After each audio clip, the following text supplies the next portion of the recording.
Rick Perry is in some degree of trouble because the Washington Post has uncovered the name for a ranch that he used to basically go to a hunting camp to take other politicians to just kind of have fun, relax, make buddies, make connections, et cetera, which is nothing wrong with that. That happens all the time.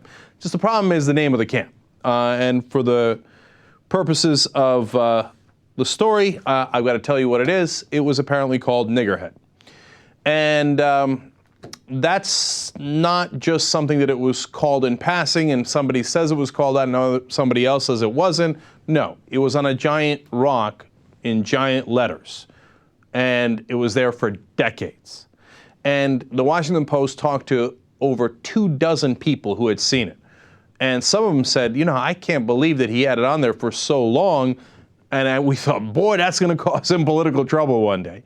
And then finally, when it got painted over, and that's a great dispute as to when it got painted over, another witness tells the Washington Post, we thought, it's funny, he's finally covering his tracks. Now, let's understand why it was called that in the first place. Rick Perry didn't name it that. His father had leased this land. His father didn't name it that. It had always been called that. And when you look into this story, you find out things I actually didn't know. That the N-word was used in many different areas for rocks, mountains, etc., landmarks in different contexts throughout the country. And in the 1960s, they finally got around to saying, hey, you know what? We might want to rename some of those things, right? And then in the 1980s, we had another round of people saying, hey, you know what? There's still a great number of things with that incredibly offensive language that we should remove. In fact, Lady Bird Johnson, the president's wife, of course, the president being Lyndon Johnson, in the 1960s, asked for a mountain to be renamed in their home state of Texas because it was incredibly embarrassing. Now, that was in the 1960s. The Perrys start leasing this land and using this hunting camp in 1983. In fact, Rick Perry says, quote, when my dad joined the lease in 1983, he took the first opportunity he had to paint over the offensive word on the rock during the 4th of July holiday. Here's the only problem. Other witnesses say that ain't even close to true. Let me quote the Washington Post here. Of those interviewed, the 7 who said they saw the rock said the block letter name was clearly visible at different points in the 1980s and 1990s.